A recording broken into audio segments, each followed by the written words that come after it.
Evil Dead Chick here, reminding you to visit the Deadites on Deck Horror Shop for t-shirts, blended tees, candles, tote bags, hats, mouse pads, and more. Poe tells me that some of you aren't horror fans. That's okay. I do custom work. Just let me know what you need using the handy dandy form on the homepage of the shop at deaditesanddeck.com. I can even get you set up with t-shirt graphics and logos for your business, and we'll offer a discount if you want the logos put on multiple items. And best of all, shipping is a flat rate of $6, whether you buy one item or 10. Visit deaditesanddeck.com today.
And above all, don't forget to watch Evil Dead Chicks Top 10.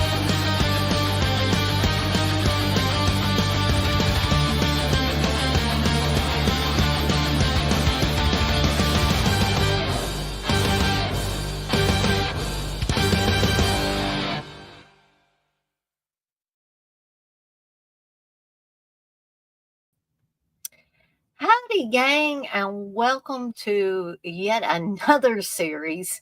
People are probably like, oh, Lord, she's starting another series that I'm going to start doing. I don't know how regular this will be, probably just whenever I feel like doing one of these. But it's all about trying to keep fresh, new content out there, or at least it is for me.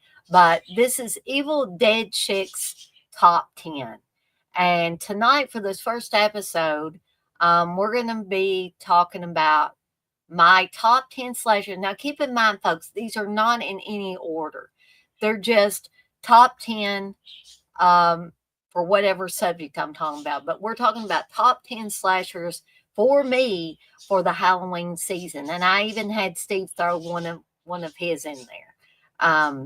That he thought would be a top 10 slasher for the Halloween season. Hey, the poet says this should be interesting. I'm hoping it is. I really hope it is. Maybe mixed in with some of these old favorites. Maybe somebody will find one that they hadn't even thought about watching, or watching for this type of season. Because, there's no law that says that you've got to watch everything Halloween themed, for Halloween. And I don't. I mix it up a little bit. I have some Halloween themed things, and I also have some things that don't have anything to do with Halloween. They're just, they're horror films or slasher films, as is the case that we're going to be talking about tonight. So I'm hoping, even if I don't have a bunch of people in here live for the stream, I'm hoping that people will find time to watch this on their own when they're not busy. And as always, I like to help people find new favorites or to rewatch something that they haven't rewatched in a while. That's what a lot of my stuff is about. Sharing is caring, like I always say. But I'm going to get a few housekeeping things out of the way, and then we're actually going to get to these movies. Now, am I going to go into plots? No, because a lot of these, I think people know the plots of them, especially horror fans. There may be 2 or 3 maybe that I will actually talk a little bit about the plots, okay? But let's get this housekeeping stuff out of the way first. First of all, I have a giveaway that's going on, but unfortunately, nobody has taken me up on said giveaway just yet. But I do have 3 Halloween prize packs of 5 Blu-rays each. They are horror films. The only thing you got to do is 1, subscribe. So this is a giveaway that right now is for new subscribers only. So once you subscribe, if you will go under that video where I announced the giveaway, and let me know what your channel handle or your screen name is that you subscribed under, folks. And here's the other thing. Normally, I would say you don't have to let me or anybody else know that you subscribe, because some people like to keep it their own business. But if you want to be entered into this contest, you got to let me see what your channel handle and screen name is, because I'm going to be going back and checking these things whenever I do the entries. So if you are interested in this, hey, it's a chance to get free movies, folks. And it's also a way that you can support me in the channel by subscribing, which is free anyway. But you actually get a chance to get something in return this way. And remember, I'm giving 3 of these prize packs away. So I'm giving away a total of 15 movies, folks. You get 5 movies with each prize pack, okay? Also, this will be great segue into other ways that you can support me and the channel that don't cost you a dime. While I appreciate immensely all the super chats and the super stickers and the people that show appreciation by, and this is another way you give something, you get something in return, is the movie roulette. And I haven't had anybody, give a $5 or more super chat in a while for a movie roulette. But the way it works is during any live stream I do, that includes this one, that includes watch along, any live stream I do, if you give a $5 or more super chat, you get an opportunity to pick any movie of your choosing for me to watch and do a review of on an upcoming episode of Movie Roulette. I haven't seen Menelect in a while. Menelect was big into that. But that doesn't mean that you other guys and gals, if you're interested in it, can't do that as well. But so subscribing is one way that you can support me in the channel and help me get to my next milestone of 1,000 subscribers. Now, I've been teetering back and forth, and I don't know if it's YouTube or what, between 800 or 984, and then it dropped again today to 983. I'm like, what the heck? I don't understand. But it's probably a YouTube thing. It's probably YouTube saying, oh, well, we just want to jerk your chain, for a little bit. And I don't know why they do it, but they do it. I don't know. Maybe they want to keep people humble, but I'm humble anyway. I know I'm not a big deal. And even if I got to 1,000 subscribers, I would know I wasn't a big deal. It's just a goal I've set for myself. And so another way you guys and gals can do that is by hitting the notification bell so you don't miss any of the new content I've got coming out. Hit the like button on anything that you particularly liked or enjoyed. And if you liked and enjoyed everything, heck, hit the like button on everything you see that's related to my channel, okay? So those are all ways that you can support me in the channel, and they don't cost you a dime, folks. And here's yet another way that doesn't cost you or the person you tell about my channel. It doesn't cost either one of you a thing. You can share with friends and family members my channel. And I'm going to do y'all a solid again by putting my channel handle into the chat. I have changed it to more align with the name of my channel. I still am the Evil Dead Chick and always will be. But Deadites on Deck is the actual channel name. So I was thought to prevent confusion, I would change my channel handle to more align with that. Okay. So here's ways that you can support me, the channel, and my horror shop. It does cost you money if you buy something, but I'm inviting everybody to head on over to deaditesondeck.com. Check out all the new products and new designs that I have on there. Tons of new designs, more are coming. And hop on over there and see if there's something that tickles your fancy over there. We've got t-shirts, we've got mouse pads, we've got hats and tote bags, Booga Booga Bears, pyro plushies, blended teas, and scented candles.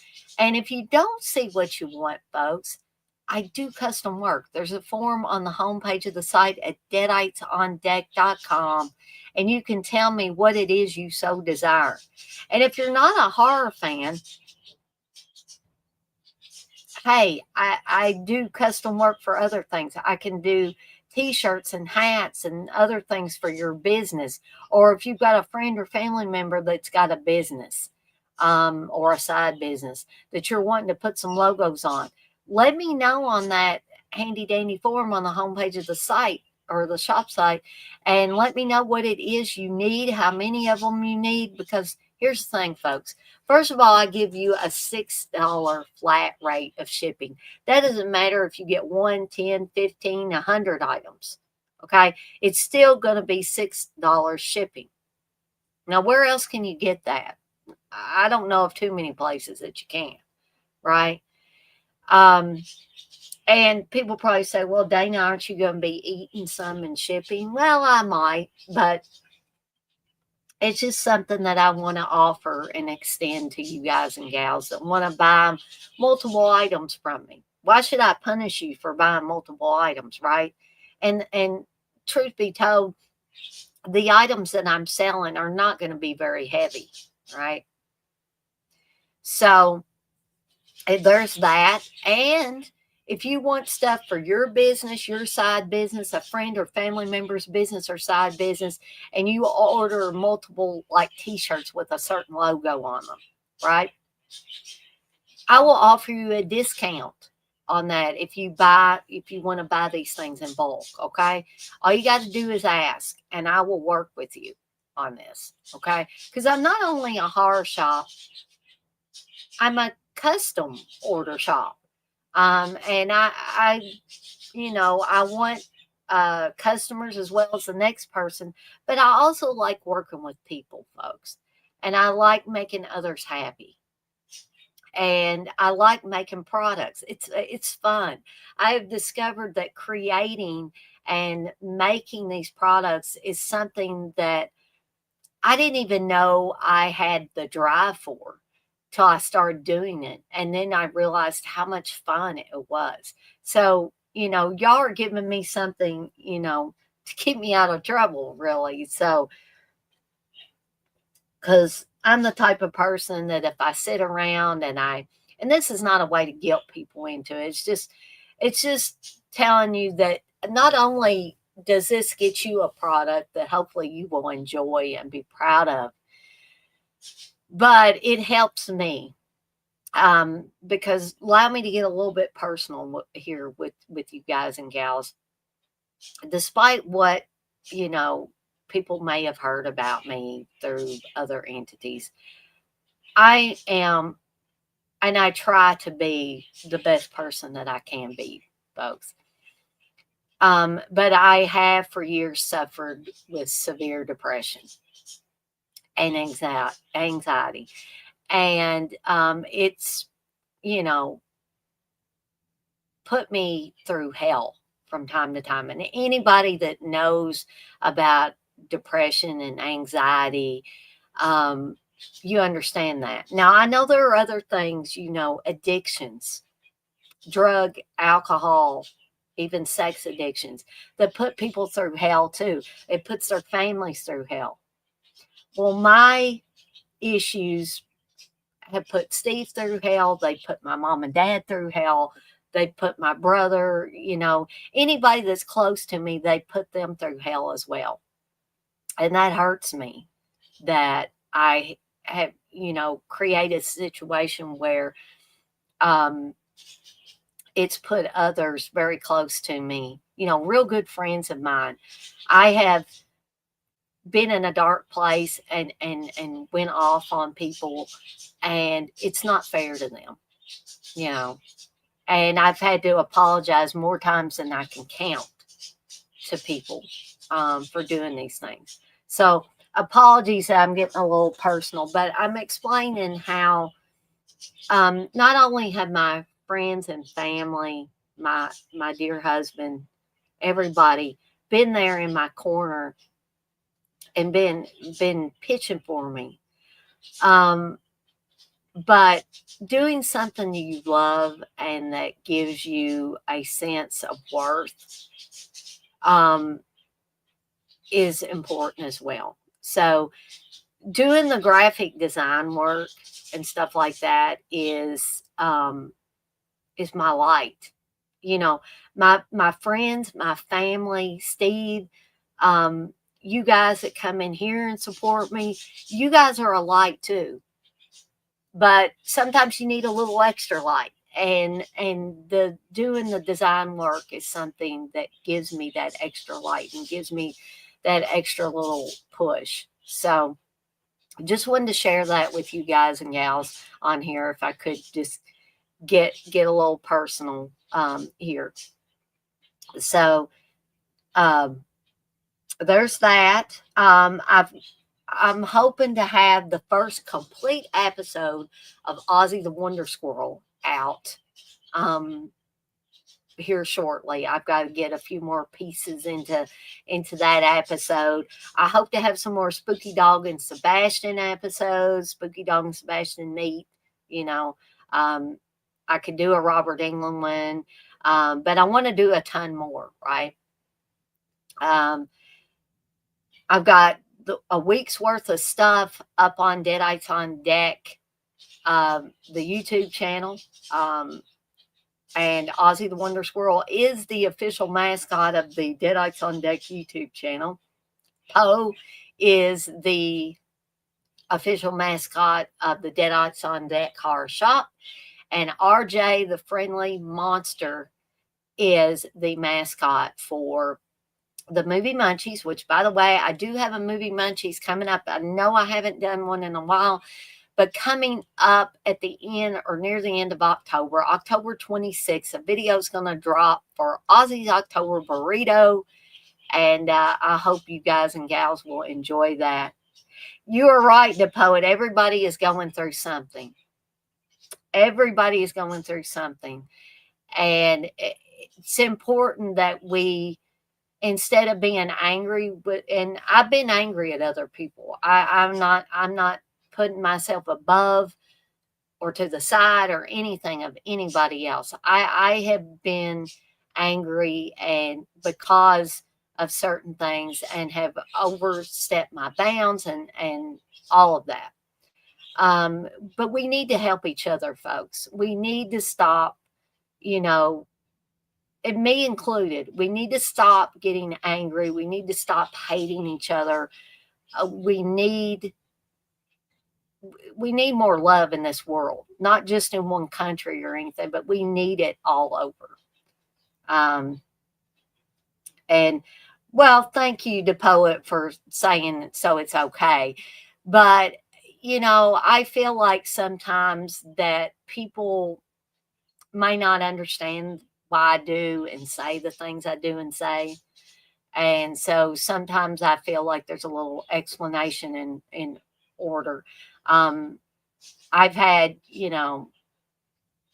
like I said on a Facebook post, I've had 15-year friendships destroyed quite recently over misunderstandings. And what did I do? I made it worse.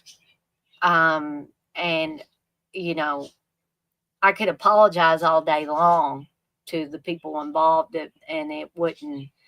I don't think it would fix anything because it's already went too far. But you know, I tried to make my amends, and now I just in that case I have to just not be angry, not be sad, not be anything. I just have to let it go. Um, but you know, sometimes from time to time I feel like I've got to say something, because one of the greatest detriments to friendships or family is misunderstandings. Um, and you know, I know people get angry, but I get angry when people don't trust me, when they don't believe me, and sometimes I strike out at people, and that's the wrong thing to do. It's the absolute wrong thing to do. You don't ever want to do that, because that just gets a back and forth where people are just trying to get back at each other. So I have opted not to do that anymore. Hey, Gory Tiger. But to get on to happier stuff, I've got, like I said, a week's worth of programming coming up. Celluloid Trash, Horror Movie Rewind. They're all messed up. VHS Overload. All kinds of stuff coming up. And on October 10th, I have Evil Dead Chicks Hideous Halloween Slumber Party. Yes, we're going to be having another slumber party, and we're going to be watching, hopefully collectively, Halloween, the original Halloween, Halloween 2, and yeah, you guessed it, Halloween 3 as well. This slumber party is going to be starting at 6 p.m. Eastern Time on October the 10th. And I also have a Evil Dead Chicks Slasher Fest coming up the first Friday in October. And we're going to be watching, again, hopefully collectively, we'll be watching Night of the Demons, Kevin Tenney's original Night of the Demons, and Happy Hell Night, which, believe it or not, is a Halloween themed film. So you guys and gals can look forward to all of that coming up. I have a new watch along poll. I want to thank those of you that showed up for the Cujo watch along last night.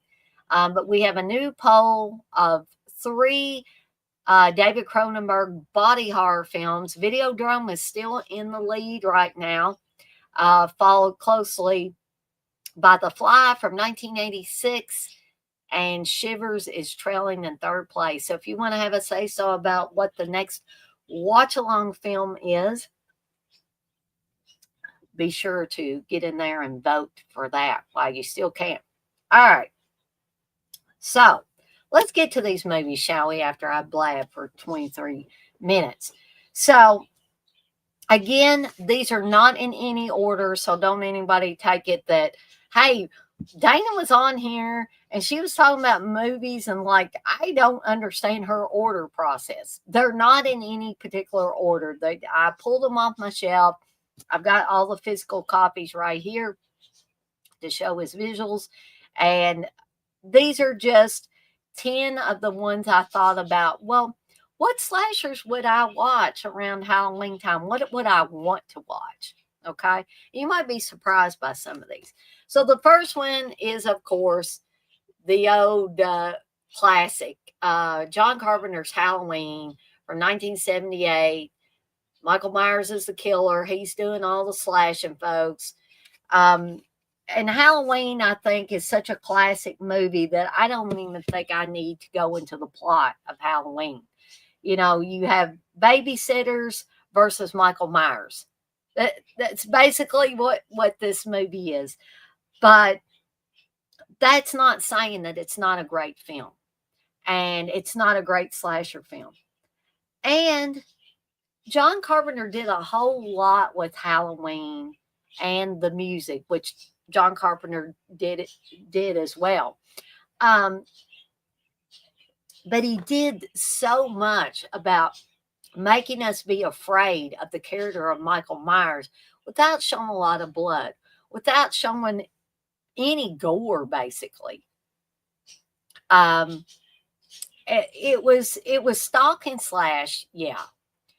But what John Carpenter managed to create with Halloween was he created a sense of dread. He created a sense of fear. There are still certain scenes with Halloween, and I've seen Halloween a bunch of times, folks, over the years, that still give me pause, kind of make me feel uneasy. And even though I've seen it a bunch of times, it's still like the unknown is there. Where is Michael Myers going to come up? Where's he going to show up? Where's he going to pop up next? Right? You know he's there, and especially when you're watching this for the first time, the unease is compounded because you don't know where he's going to show up. You don't know when he's going to come out of the darkness. And there's this great shot, and I know a lot of people have talked about it, and this has to do mostly with Dean Cundey, the cinematographer, and how he shot it, where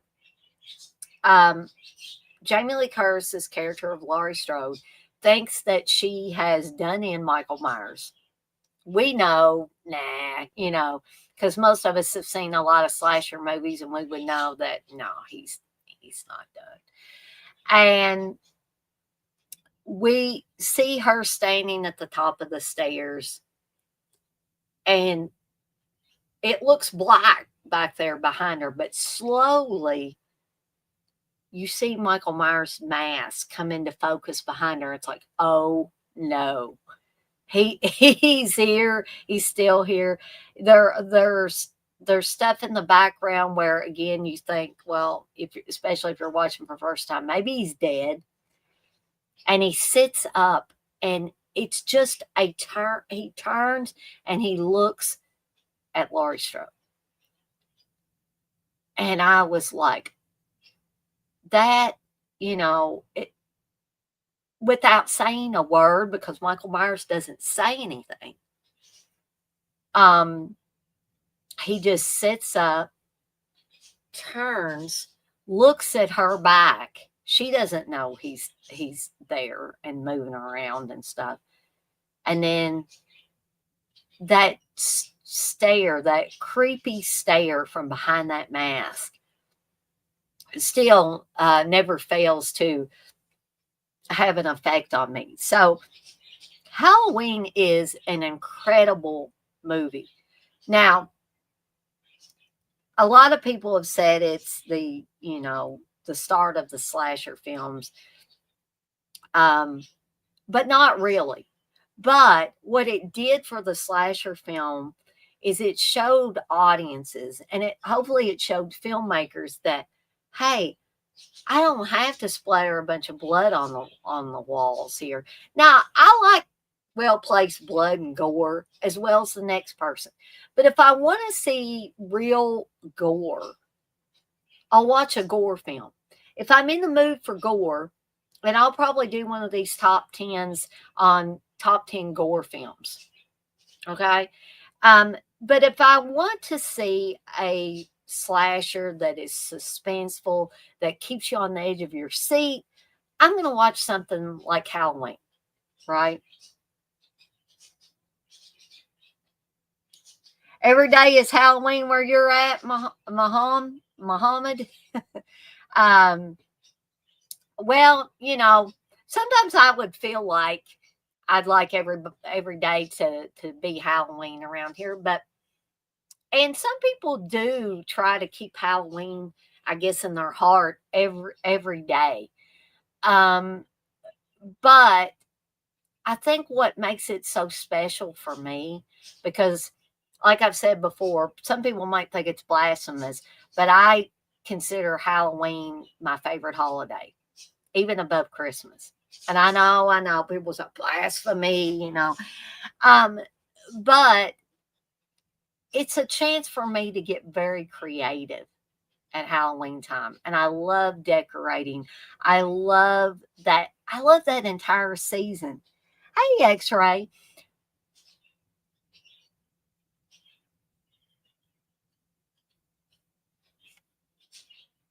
But anyways,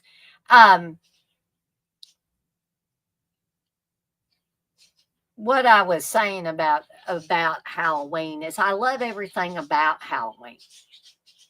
Um, yeah, X-Ray, you are right. Terrifier 2 it would be considered a new school Halloween movie. Um, but the thing that I was talking about with um, if I want to watch Terrifier, that I would be in the mood for a gore film. Um, and that's when I'd watch the Terrifier movies, because the Terrifier movies can be considered slasher films. They're definitely horror films. But I think that they have moved into that gore film, which I'm not saying that's a bad thing. I'm just saying that I have to be in the mood for a gore film. And so, gore films are a totally different class of horror films for me. X-Ray, you say you don't know what you think of that series. I know it ain't Blood Diner. I liked the Terrifier series to some extent. I actually did a watch along with Hope a few months back where we watched Terrifier 3, and I had not yet seen Terrifier 3. And I'll tell you, I had a lot of fun. I think I had more fun watching Terrifier 3 with Hope and the other people that were in the chat collectively than I would have by myself, if that makes any sense at all. But you're right, it's not Blood Diner. 2 is good, but 3 knocked it out of the park. Yeah, I'm kind of curious to see, where he's going to go with part 4. And he's already, went to some extreme places, but I'm sure there are places that he hasn't explored yet. So, anyway, but to get back to, you say Damien Leone says he's making a horror film about true crime fanatics. Pretty sure he hates them in the future. But to get back to the Halloween season, I love everything about it. I love decorating my yard. I love gathering candy for the trick-or-treaters. I love fixing up the little trick-or-treat bags. I love the smells of autumn when you go outside and you smell the leaves and stuff. People can say I'm crazy if they want. That's okay. I love the smell of candy corn and mellow cream pumpkins. It's just, it's a whole bunch of things wrote into one that just make me happy, folks. It just makes me happy. X-Ray, you didn't derail my train of thought. I do that on my own. Yeah, I don't have to have somebody derail my train of thought. I love the conversation that's in these chats. That's what I love, the interaction. I love it. So no, you did not derail anything. So I don't want to keep on one particular movie just for like 20 or 30 minutes. But, when I think of my top 10 slashers for the Halloween season, I have to mix in things like 1978's Halloween. I have to. Because if you want to talk about Halloween and how it might be the granddaddy of any type of slasher, to me, this is the granddaddy of the Halloween-based slasher. Okay? Because, you had Black Christmas that came before Halloween, right? And even if you go way, way back to 1960, you have Hitchcock's Psycho. So you can't really, in my eyes, say that Halloween is the slasher that started all. Jug, you say, what about my favorite movie, Slumber Party Massacre? Well, I like Slumber Party Massacre. It's not in my top 10 for this particular stream, but it's a fun movie. I ain't even going to lie about that. So moving on to the next one, and this is one that Steve picked, and I had not even thought about it because I just hadn't thought about it. But if I'm remembering correctly, and y'all feel free to correct me if I'm wrong, that the Fun House has a fall vibe to it. And this is the one I said, Steve, if you were going to talk about can't even talk, top 10 slashers for the Halloween season. And I said, they don't have to have a Halloween theme. Don Knotts. I don't think it was Don Knotts, Jug, but it was, a different guy. It wasn't Don Knotts. You might be thinking of a Scooby-Doo episode, though. But X-Ray, you say Funhouse is the closest Hooper came to replicating the original Texas Chainsaw vibe. I think that's probably why I enjoy it so much, X-Ray, because it does have that feel to it. You have a group of young people, just like you did in Texas Chainsaw Massacre, and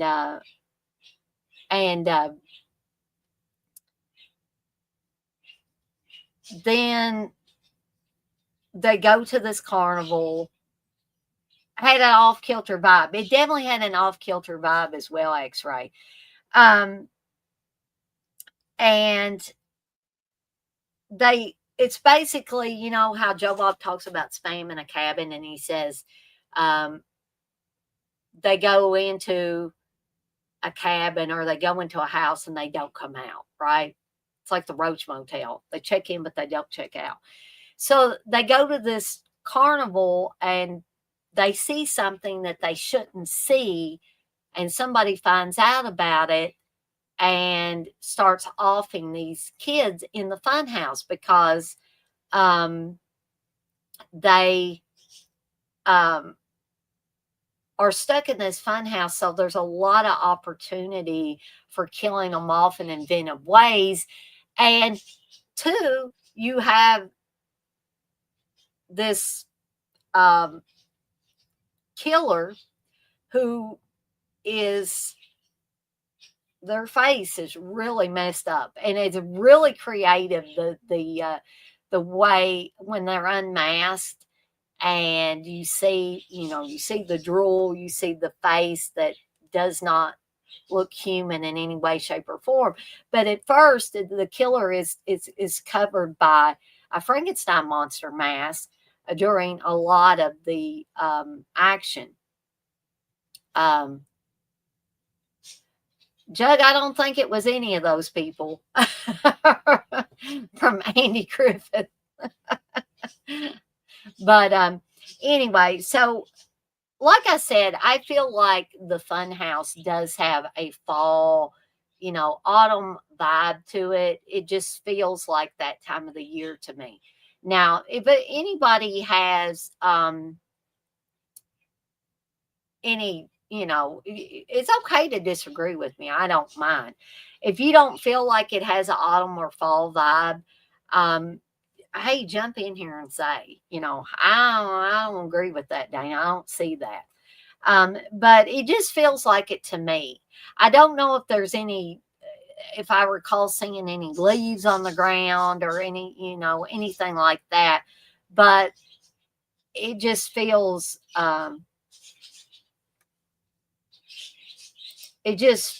like a fall vibe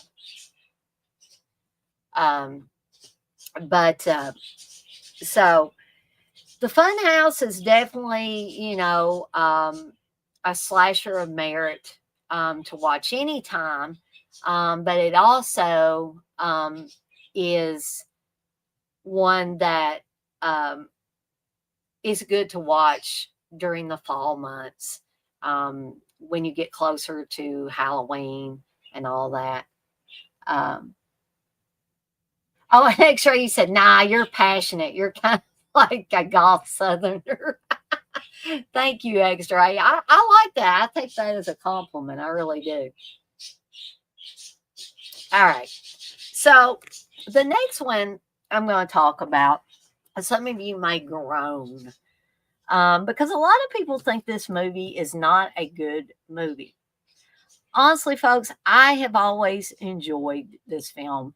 And yet again, I think it takes place probably in summer.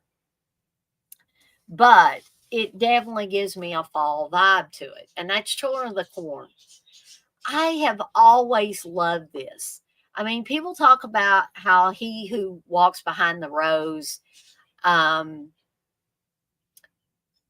is not well represented in this film. But think about it, folks. It's 1984. They didn't have the special effects that they have now, right? But that didn't really bother me. The He Who Walks Behind the Rose, people said it looked like a giant gopher or a mole or something going under the ground. But what made this movie creepy to me was Isaac and Malachi, folks. The cult mentality of this, getting the kids to kill their parents, basically. You have, 2 or 3 kids that's not following what, Malachi is saying, that you got to go and you got to kill your parents. That whole scene in the cafe near the beginning of the film where the adults are getting their throats slit and all kinds of, they're getting their coffee poisoned, and, and Malachi is looking in the window right before the young people start offing the adults. And there's a sense of dread with this movie. A sense of, when are these creepy kids going to come out and, try to get you? It's very foreboding. The music really works in this. Is it John Carpenter level music? No.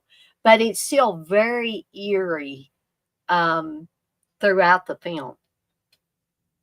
And there's a scene, too, where after they've abducted Vicky and put her on pretty much a makeshift cross made out of corn, and the kids are like, kill, kill, kill, and they have these implements of death, basically sharp knives and other farm tools that are very, very sharp and could cause you a lot of damage.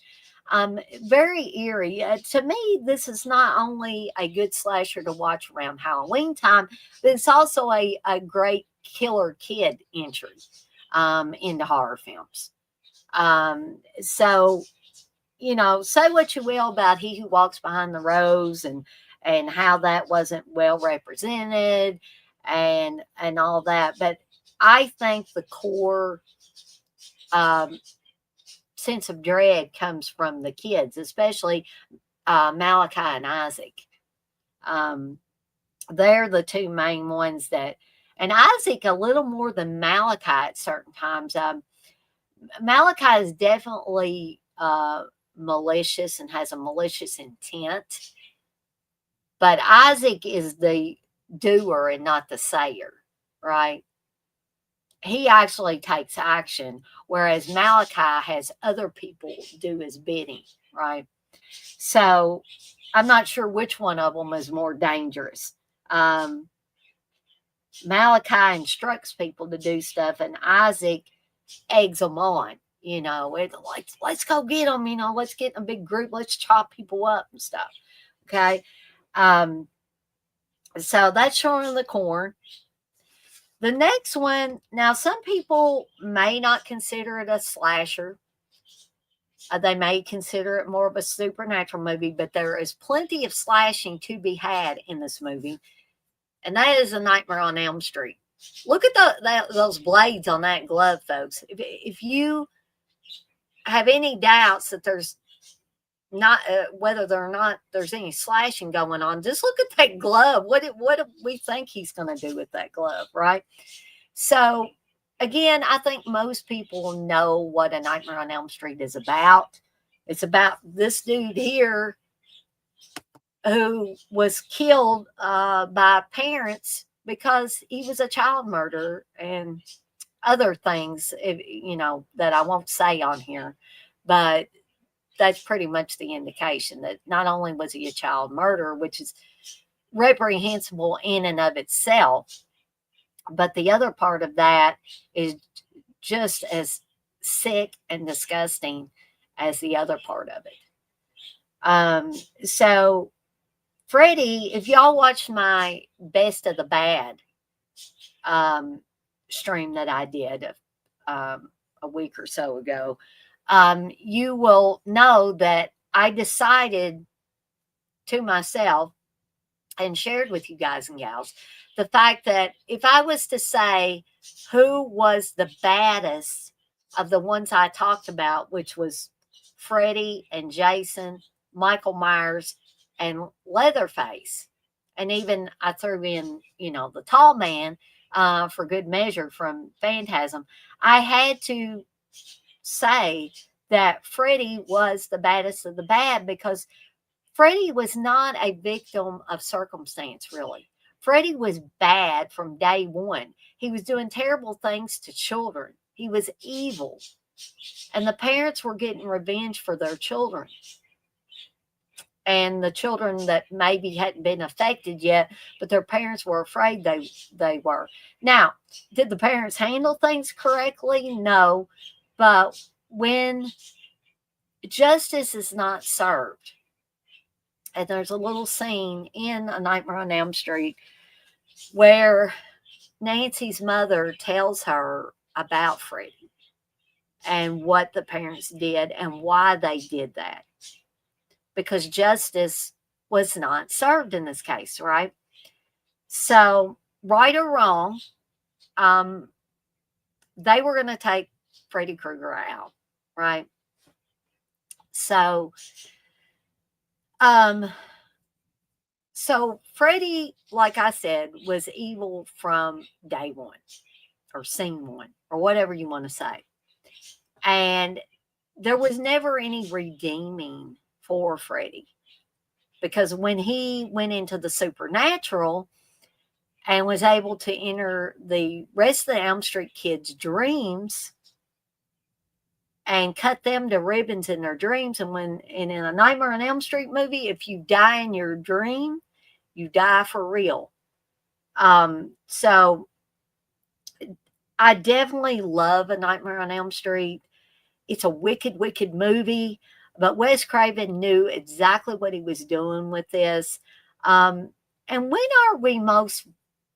is a place where we're most vulnerable, folks? In our sleep. In our sleep. I've come to realize that. I've had many bad nightmares in my 49 years on this planet. As I'm sure you guys and gals have. And there are some nightmares that I literally, even at 49 years old, if I have a nightmare like this, I ain't afraid to tell you, I got to sit up, turn on the light, and I got to sit there, and I got to get my bearings before I even think about going back to sleep. So nightmares ain't just a children's thing, folks. It can be an adult's thing too. And they can terrify you. They can absolutely terrify you.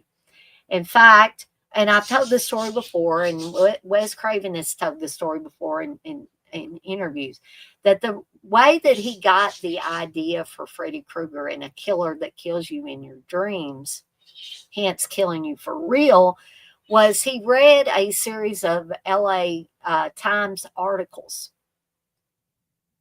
that there were these, I guess they were refugees from another country that came to the United States, and they were having such terrifying nightmares that they were refusing to sleep, and they were doing the things that are seen in a Nightmare on Elm Street film, you know, sneaking coffee pots in the room, taking stay awake pills, you know, caffeine pills and stuff like that, doing anything and everything they could do to keep from going to sleep.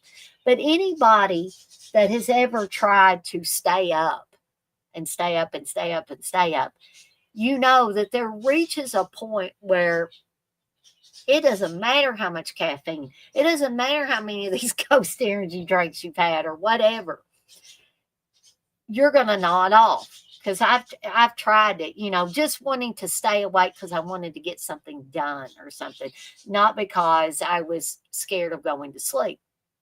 I have been scared of going back to sleep after I've had a terrifying nightmare, but thank the good Lord up above, those are few and far between for me.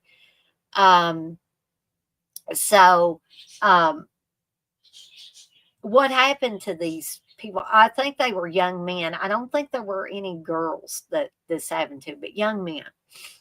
And the parents, in one particular case, managed to, you know, I hate to say they drugged their son, but they got him to, you know, go to sleep, and they were so relieved. And then in the middle of the night or early morning, they heard him screaming and thrashing around. When they went into his room, he was dead. So, not to terrify anybody, but I guess it is possible to have such a terrifying dream that you could die in real life. It's not Freddy Krueger doing it. You know, maybe they had a heart condition, an underlying heart condition. You just never know. But it's terrifying just thinking about it. So if you add another element, a killer, a child killer who is horribly burned by the parents, and then he comes back as a supernatural element to kill the rest of these kids on Elm Street. That's just masterful on Wes Craven's part to come up with this, to read real life stories, and to come up with a boogeyman like Freddy Krueger, right?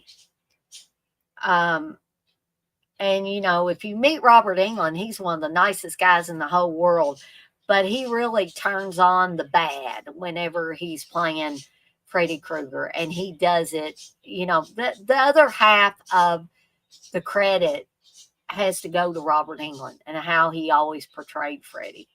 And I prefer the dark, scary Freddy. Yeah, it's fun to hear him spout one-liners and stuff like that in the later Nightmare on Elm Street. But if I had my choice, I would have kept the dark, very sinister Freddy that doesn't spout any one-liners before he kills someone. Okay, so that's Nightmare on Elm Street. The next one is the Texas Chainsaw Massacre from 1974. We got two Tobe Hooper films in here, and they kind of, you know,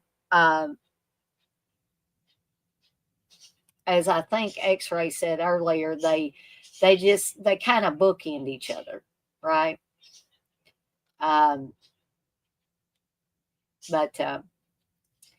Yeah, X-Ray said Funhouse is the closest Hooper came to replicating the original Texas Chainsaw style. So I also have the Texas Chainsaw Massacre in here. And some people may say, well, I don't know if that's a slasher, Dana. Well, yeah, I think Leatherface does some slashing with a chainsaw. And to me, they are, Uncle Bill. You say, okay, so I heard Nightmare on Elm Street and TCM slasher films. To me, they are. if somebody else has a difference of opinion, hey, I don't mind. I really don't mind, but I consider them. Yes, I do consider both of those films slasher films. But something else that makes Texas Chainsaw Massacre work, because Texas Chainsaw Massacre, this was a whole debate on Friday. Was it on the Friday Night Lives, Uncle Bill? If it was, I'll have to go back and watch that, because I would love to see you guys debating that aspect of it. But not only is the subject matter, I'm going to have to go back and watch that one, Uncle Bill. Thanks for letting me know about that, because sometimes I get busy and I forget about certain things. And so sometimes you just got to keep reminding me. I'll definitely have to check that out. But Texas Chainsaw Massacre does pretty much the same thing that Halloween from 1978 does, is that it makes you scared. It makes you uneasy without showing a lot of blood, folks. In fact, it makes you think that you saw things that you didn't see. For instance, when the character of Pam is put on the meat hook, she's not really put on a meat hook. Well, boy, oh boy, and some of the credit has to go to Terry McMahon, who plays Pam, for making you believe that she is hoisted up and put on a meat hook. That's acting, folks. I don't care what you say about, oh, it's just a lousy horror film. It's from 1974. I don't care. That's great acting. If Terry McMahon could make people believe that there's a meat hook going into her back, then I say kudos. Hats off to you, Terry McMahon. Hats off to you, Toby Hooper.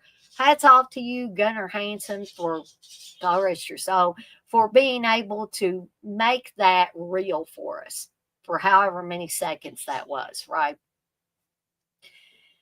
And the other part of this that makes you so uneasy is the fact that we found out that they were all brothers, even the cook.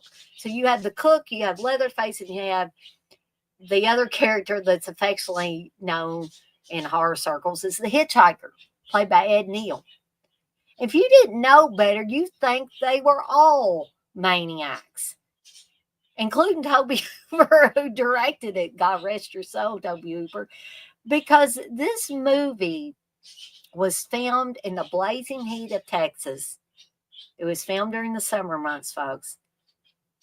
You've got real rotting meat on the table.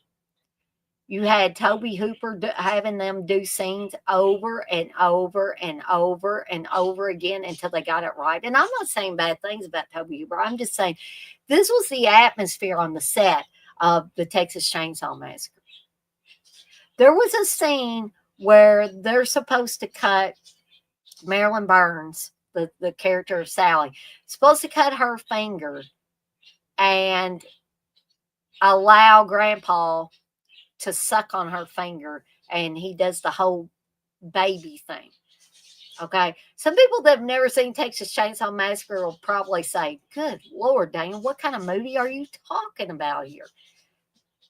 But so Gunnar Hansen, I mean, he was in this mask, he was in this Leatherface get up, and he would have to wear the same clothes day after day after day after day. So not only have you got the smell of this rotting meat on the table in the final scenes of Texas Chainsaw Massacre, but Gunnar Hansen is stinking to high heaven.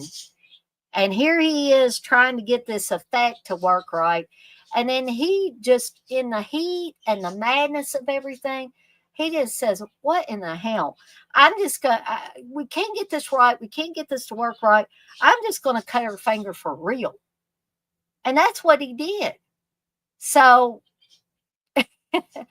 when you're talking about low budget movies, folks, This is the kind of things that happen on low budget movies. That it also made a horror classic too, in my eyes. So it does this with suspense. It does it with dread. It does it with the roaring sound of a chainsaw. And it's just so effective, folks. So effective. It was not, honestly, it was not what I was expecting a Chainsaw Massacre in that the first time I saw it, I was expecting there to be blood and guts and everything splattering all over the walls and stuff because I had not really read a lot or seen any interviews about the Texas Chainsaw Massacre. So, but was I disappointed? No. I was pleasantly surprised that this movie was able to make me feel on edge, make me feel uneasy, because, folks, sadly, we know that there are people like that, like this family of cannibal killers out there in society right now. Are they necessarily wearing masks and stuff like that? Are they necessarily chasing everybody with the chainsaw? No. But people, it happens. So the reality of this, really, if you think about it, was there anything that happened in Texas Chainsaw Massacre that was supernatural, that was way out there that you think, nah, this could never happen? Because what happens? These young people are on a van trip to go and see the house of two of the kids' grandparents, right? You run out of gas and you can't go anywhere. Some of the young people go looking for, gas and get taken out, right? And they always, whether it's intended or not, people end up getting separated. Whether it's by design or the characters decided within the movie to split up. And we all know now, we say, oh, that's stupid. That's stupid. But it happens one way or the other where they all get separated. And a lot of times in slasher films, most of the time in slasher films, there's a final girl. Well, Marilyn Burns ends up being the final girl in this. But what hell does she have to go through? Personally, behind the scenes, and within the film as Sally Hardesty as well. I mean, this is one hell of a ride, folks. And if you have not seen Texas Chainsaw Massacre, I urge you to see it if you are at least marginally a horror fan. Because you're not going to see, as Joe Bob would say, you're not going to see a lot of slime glopola going all over the walls and stuff like that. You're not going to see that. But what you are going to see is a very, in my opinion, well-made horror or slasher film. Okay. X-Ray, you say the most unbelievable part of Texas Chainsaw Massacre is that a truck driver in Texas wasn't packing heat and just had a wrench as a weapon. Yeah, well, yeah. Do they live in Kentucky? Oh, I don't take offense at that either, X-Ray. I find that funny. X-Ray, you say, do people shit on Texas Chainsaw Massacre? I've always heard it held in high regard, even outside horror circles. I have heard people shit on Texas Chainsaw Massacre. I have, believe it or not. Not many people, but some people. I've heard some people say it's boring. I'm like, how can you call this movie boring?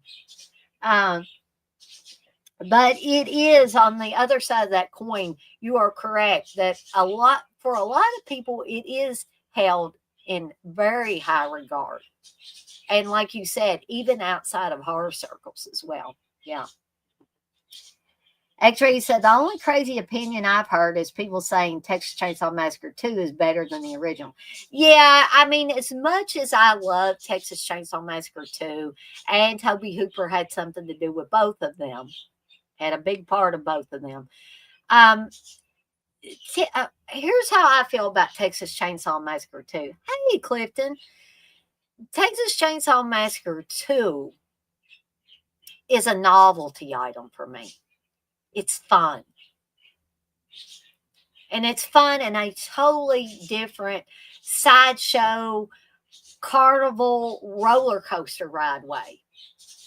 If that makes any sense at all. But for my money, a horror film, out of the two, the Texas Chainsaw Massacre is 100% grade A, top choice horror film, all the way. I'm not against comedy in my horror, but I think that's where Texas Chainsaw Massacre really differs, or Texas Chainsaw Massacre 2 really differs from Texas Chainsaw Massacre.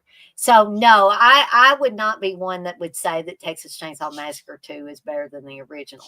But, you know, I guess maybe some people that like a little side of humor with their horror, some people that are horror fans like that levity, right? And I think the people that are kind of maybe just kind of trying to ease themselves into horror, like hardcore horror, like the majority of us horror fans watch. When they're trying to ease themselves into that, I think they appreciate an abundance of humor. And I think for those folks, maybe if they were saying, well, I've seen Texas Chainsaw Massacre 2, and now I've seen the first Texas Chainsaw Massacre, I think maybe some of the reason why some of the people say that is because they're not quite ready to go whole hog into the depths of an actual 100% horror film. There could be other reasons. And I don't always agree with people, and they don't always agree with me, but that's what makes the world go round. But I could see how it could be considered a crazy opinion. But I'm also gonna mix some foreign stuff in here, folks. And one of these for me is Deep Red, directed by Dario Argento. It's a giallo. Hey, it's a slasher film for me.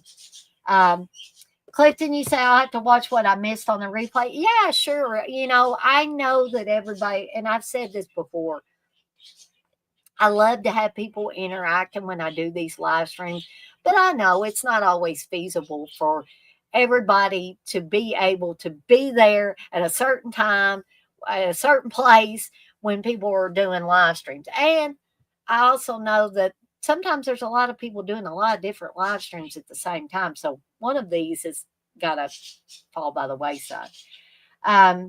X-Ray, you say if Suspiria didn't exist, this would be, Deep Red would be your favorite Argento movie. Yeah, I'm always, I love Suspiria. But Suspiria is probably my third favorite Argento movie. And people are always saying, blasphemy, blasphemy. Deep Red is my first, followed very closely by Tenebrae. And Steve likes Tenebrae, but he doesn't like Tenebrae as much as I do. Right? But Deep Red, to me, it's a giallo film. It's definitely a slasher film, folks. Look, you got the doll with the little the meat cleaver there, and that's a creepy ass image too. That's something that Argento does very, very well. Is that he makes you scared of childhood. And even things as simple as a doll, he makes you frightened of them. the opening to Deep Red, where you're seeing the marbles and you're seeing the dolls and you're seeing the yarn ropes wrapped around everything, and you've got that great pounding goblin score going on behind it. I mean, before you've even gotten into the movie deeply, you're unnerved, or that's how I feel. Hi, Delroy. Good evening to you as well. X-Ray, you say it also had that creepy looking ginger girl who was in every Italian horror movie back then. But do you know that creepy looking ginger girl? Apparently, she turned into a very hot looking young woman. If you ask, like Steve and other Argento horror fans, I mean, Steve's main obsession is Asia Argento, who is Dario Argento's daughter. But he said, "Do you know how hot she got when she got older?" I'm like, I guess so, Steve. I mean, I don't look at women that way. I can say that a woman's attractive or something, but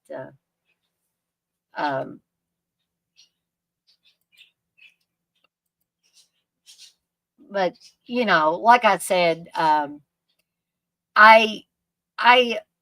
can say a woman's attractive, but I generally don't look at women that way, in that I say they're hot or whatever. But I can understand the men are gonna say that. But Deep Red, like I said, this is my all-time favorite Argento film. Like I said, followed closely by Tenebrae, and I almost put Tenebrae on here too. Clifton, you say, why did Steve stop streaming on Dead Pit? Well, it's a complicated thing, Clifton, and I don't really want to tell tales out of school, so I kind of don't want to get into that territory. I'm sorry, but you would have to ask him. And I don't know if he would say, but it's a complicated situation. And the good thing is, though, that Steve may start. I don't know if he's going to do any streams just yet. Sometimes he does streams with me when I can get him on. Well, thank you for understanding. I just don't want to get in Dutch with anybody. That's why I'm not going into details on. But I'll tell you guys and gals this that are in here right now. See, this is why it's good when people come in on these streams when I'm doing, because you get in the know. Steve has created a little video that I helped him put together, that he's going to be putting on his channel, which is now called The Tomb of Steve. It has a new logo and all that, or a new profile logo, whatever you want to call it. But hopefully he'll have that on his channel here very shortly. And I think if he does some streams, he's going to do them through my StreamYard. So hopefully Steve will be back doing live streaming at some point. But like I said, I don't want to tell tales out of school, and I don't want to speak out of turn, because it's taken him a little while to be able to even do videos. And he told me too, early on, he didn't really want to be on live streams. But I have managed to pull him on a few of them. But keep a lookout, Clifton, and anybody else that's, wanting to see some of Steve's stuff, because Steve's very creative, and I want him to go back to doing stuff again. All right. So to get back to Deep Red is a fantastic giallo. It's a fantastic slasher film. And here's another thing. It also gives me that fall. Great, Clifton. I'll be sure to tell him too that you're going to check that out. I'm sure that'll make him happy. Because I think sometimes he gets like me a little bit and think, people don't want to watch my stuff. But so it gives me that fall autumn vibe. It's got that atmosphere that just feels like fall. And y'all can laugh if you want to, but there are some movies that act on me like, anybody remember those scratch and sniff stickers they used to have back in the day? They may still have them. I don't know. I haven't seen any for a long time. That you almost feel like you could go up to the television and smell that fall like scent, that scent that gets you in the mood for all things Halloween and autumn and fall and whatever you want to call it, and horror. So I think this is a fantastic showcase for Argento. It's to me, and some people might disagree with me here. If somebody was wanting an introduction to Argento, I think that this would be the fantastic film to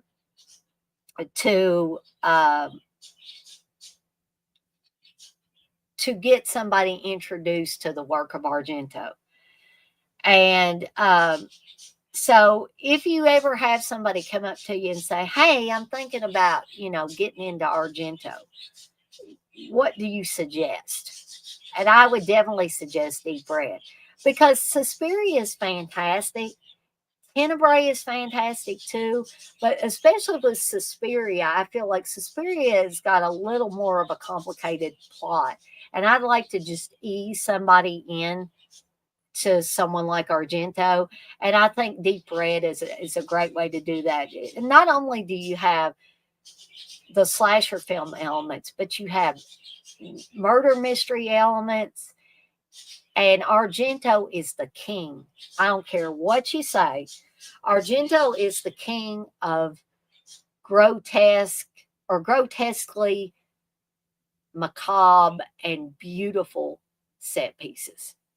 And if you don't believe me, check out Deep Red, and you will definitely know what I'm talking about, I think, after you see either Deep Red or Tenebrae or something like that.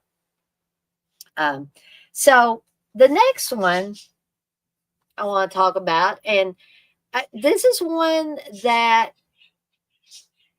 may have snuck under some people's radar, but it's absolutely fantastic. And it is loosely based on the case of John List. And if anybody doesn't know the story behind John List, and this, of course, is The Stepfather with Terry O'Quinn playing the stepfather. But the story of John List basically goes that John List was a very troubled man who very yes, Dickie, that is birds in the background. I have some parakeets. But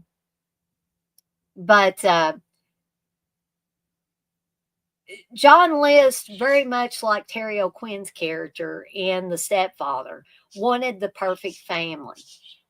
And when his family didn't turn out to be perfect, he kind of lost his mind and systematically killed all the members of his family, even his mother, who was living in the attic of the house. And then changed his identity completely, changed his look completely, and basically went on the lam for 15 years, met another woman, married her. She had no idea, of course, of what he had done. And he was discovered when a neighbor of his was watching America's Most Wanted with John Walsh. And they were doing a story on John List. And they said, this is what we think John List would look like aged, like 15 years.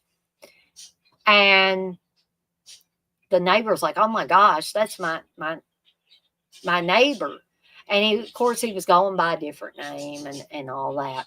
So the Stepfather movie is very terrifying. The story of John List is terrifying. But Terry O'Quinn, I've seen Terry O'Quinn play this type of character. And I've seen Terry O'Quinn play very nice characters. But he is one hell of an actor. He's an incredible actor. And from the first few scenes to the final scenes of this, I was on edge completely, especially the first time I saw this.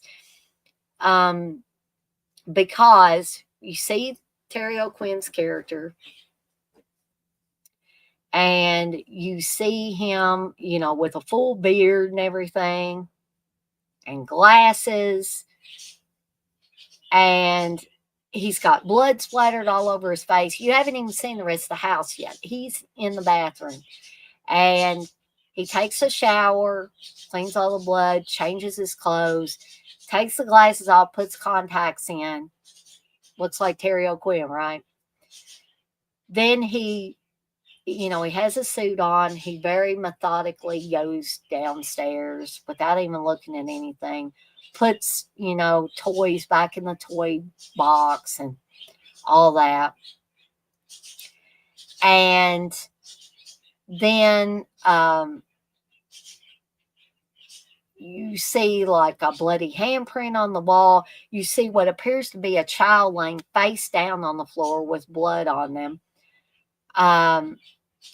You see carnage basically, and it's like, oh my gosh. And it hits you like a ton of bricks, even though you saw the blood splattered all over his face in the first few scenes, right?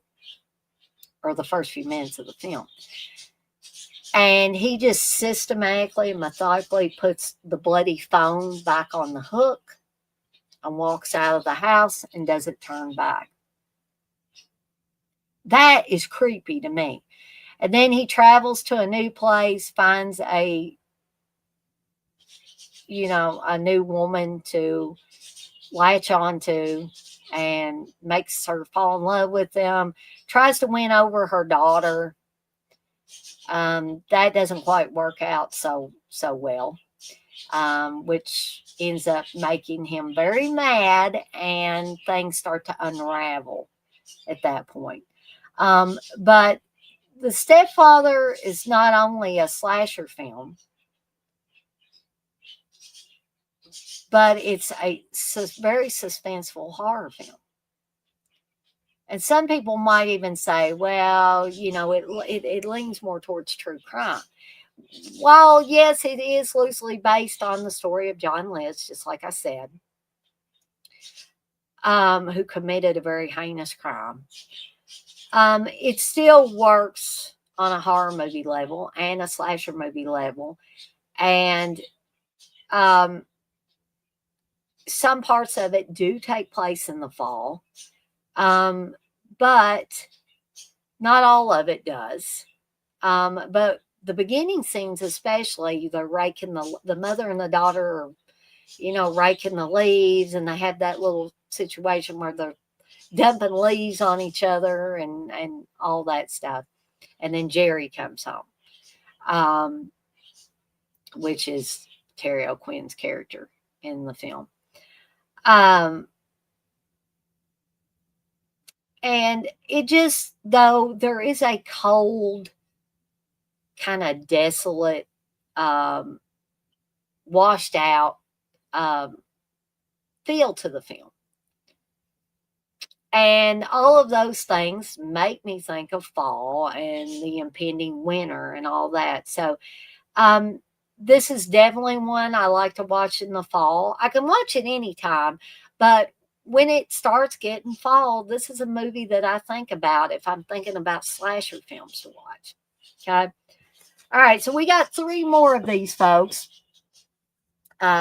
Hopefully, y'all be able to stay with me for the duration.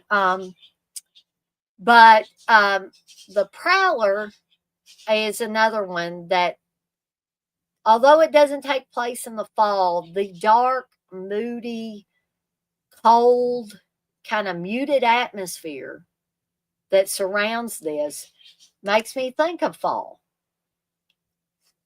And also, this is one heck of a slasher splatter film. Uncle Billy said, no, not the Prowler. Hey, man, what's wrong with the Prowler? I don't know what's wrong with the Prowler. I love this movie. And it's got great Tom Savini special effects in it. There's where your splatter comes from. I'm sure Tom Savini wouldn't want to hear me say his name and splatter in the same sentence. Well, after you say, yeah, sorry, Dana, Prowler's awful. Well, Uncle Bill's not weird. He just has a difference of opinion on some of these films. Me and Uncle Bill have had like a playful back and forth with a lot of films over the years, haven't we, Uncle Bill? So I'm used to it. It doesn't bother me. Everybody can't like everything the same. But the Prowler tells the story of a jilted lover who gets a Dear John letter while he's in a war. And when he comes back, he's very, very angry and bitter. And I know a lot of people get angry and bitter and they don't go out and kill somebody for revenge. But in this case, this guy's got some problems, right? You like it, Clifton? Yeah, I know. I mean, there's a few people that like it. But so he kills his ex-girlfriend and her new boyfriend when they go out to the gazebo after attending a dance. And he uses a pitchfork, people, and goes right through the guy into the girl and kills them both in one fell swoop. And that's basically how the Prowler opens. It opens with a bang, folks. But that's not the only, you have a machete going straight through the top of this guy's head, out through his chin. You have a woman who goes for a little dip, who in the pool, who has her throat slit with a machete. I mean, just, some cool ass special effects, courtesy of Tom Savini. A great little slasher film, in my opinion. And I don't really know why that I think about it in the fall and get closer to the Halloween season, other than it has a cold, muted color, that desolate feel to it. And it's just a whole heck of a lot of fun as well. So that's a Prowler. The next one, this one always gives me a Halloween feel, I think, because the people are dressed in costumes. And again, they go to this old Gothic house. And this is Hell Night, by the way, in case you weren't looking at the title. You have a group of college kids that are going up to this Gothic home that has a very sad and old Andrew. That's exactly right. And you say, hell yeah. So Uncle Bill must like Hell Night. Hell Night's always been one of my favorites, folks. And some people might not consider Hell Night a slasher because we have some mutant, I guess is what you would call it, a mutant family.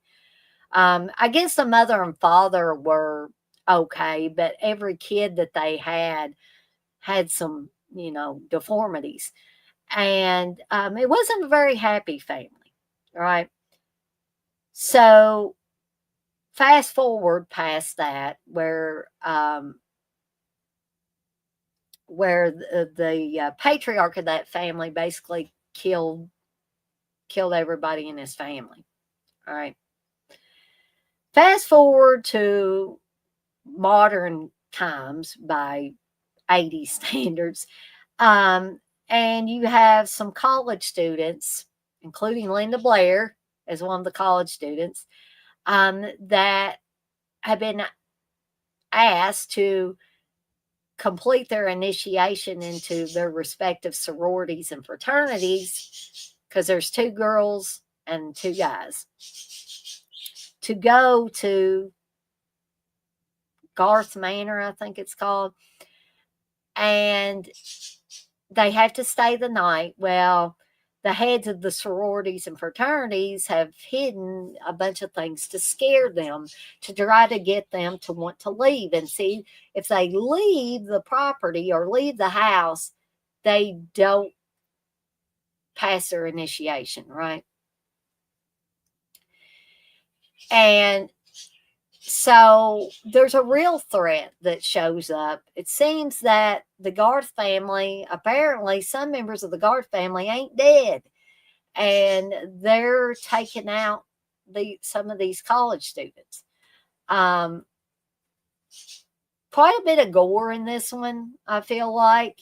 And for me, even though you've got like a mutant family killing these college students off, they're still using implements of death, the sharp implements, and people are getting their heads cut off and things like that. So to me, it's still a slasher film. And like I said, it has that very cold, that very desolate, very muted atmosphere. Plus, the college students are dressed in costumes. So it fits the bill for me for fall weather watching, for Halloween watching, and for slasher movie watching. So it definitely fits the bill on all of these. So the last one is another foreign film, A Bay of Blood, supposedly directed by Mario Bava. But this is unlike, howdy, Smeg. It's unlike any other Mario Bava movie out there. And it was always said that it wasn't really directed by Mario Bava, because I don't think this was Mario Bava's thing, a slasher film, really. And this movie has been said also to be the inspiration for some of the kills in the Friday the 13th movies, which came a little bit later than this. This is also under the title of Twitch of the Death Nerve as well. But I think that this has some fantastic slasher movie scenes, including this girl who goes swimming, and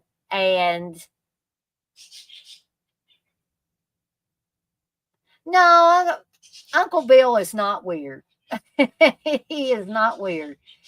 Trust me, I've known Uncle Bill for a long time. He's not weird. Me and him just have a difference of opinion on some of the movies, which is cool. I like a little friendly debate here and there.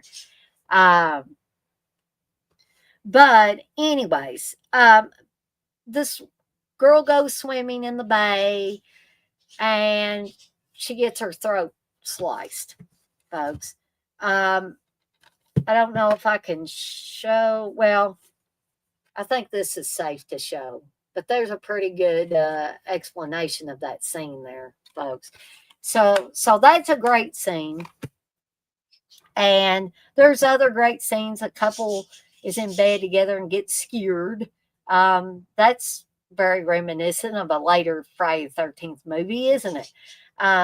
But the overall vibe is, as we said about another movie, it's off kilter. But it's slash-tastic, if I could use that word. And it just gets crazier and crazier as it goes on. And it also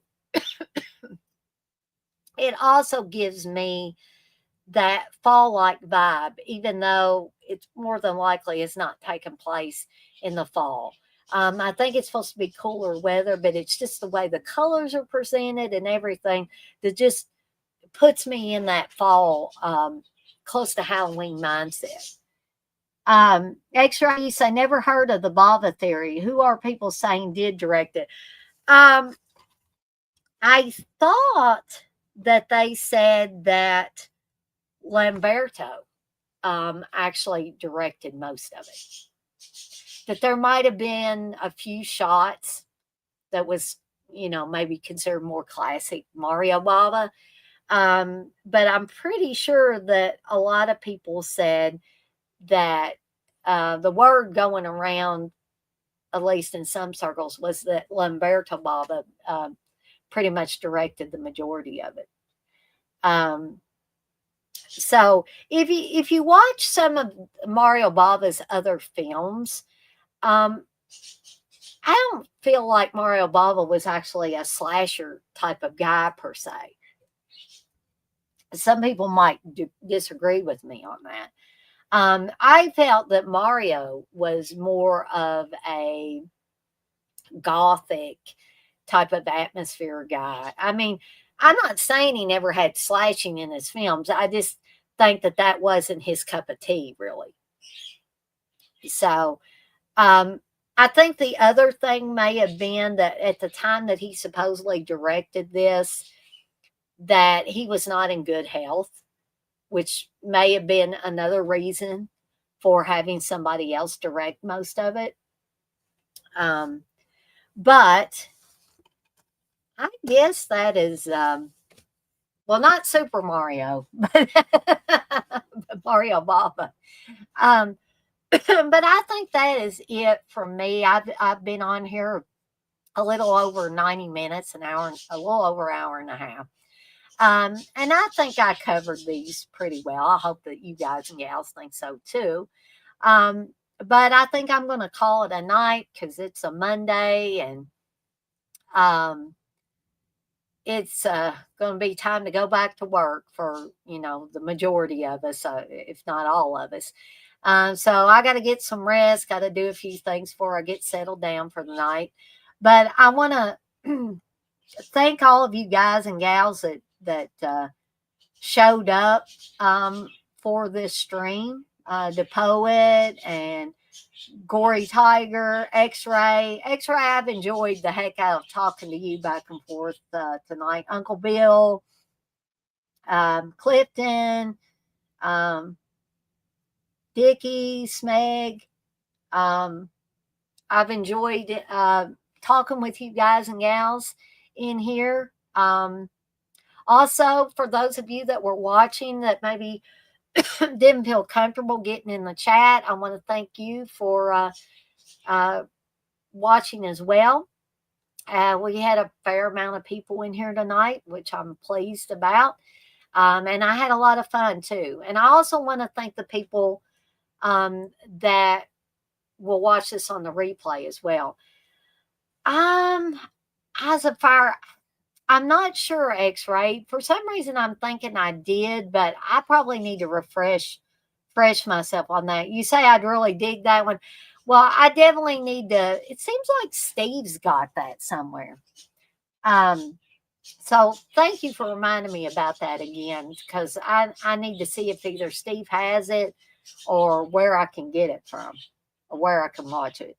Good night, Clifton. Thank you again for coming by tonight. Tell Steve to break that shit out. I will, X-Ray, because that sounds like one that he's gotten, like a physical gotten in. I mean, a physical copy. So, as always, I'm off like a dirty shirt. This shirt ain't dirty, but I'm off like one. And I want to remind everybody, as I always do before I get off of here for the night, to be kind to one another and blaze that trail. Have a fantastic rest of your Sunday night, folks. Get out there, blast some Aussie, and try your best to live the Aussie way. And what do I mean by that? Please, folks, don't stay stuck in the past. Stay in the present, move forward into the future, and never, ever give up on your dreams. And don't hate. There's too much hate in the world. We need more love. And I think Ozzy said that best in a quote that he said one time. So life's too short to be hating people. I'm looking forward to the October 10th stream too, Clifton. I think that's going to be a fun one. And what Clifton is referring to is, of course, the Evil Dead Chicks Hideous Halloween Slumber Party. And we're going to be watching, hopefully together, Halloween 1978, Halloween 2, and yeah, you guessed it, Halloween 3. And we're going to be starting at 6 p.m. Eastern time because there's 3 movies going on that night. But I'm going to call it a night. But stay tuned for some more, hopefully interesting programming coming up in the coming week. And I'll see everybody next time.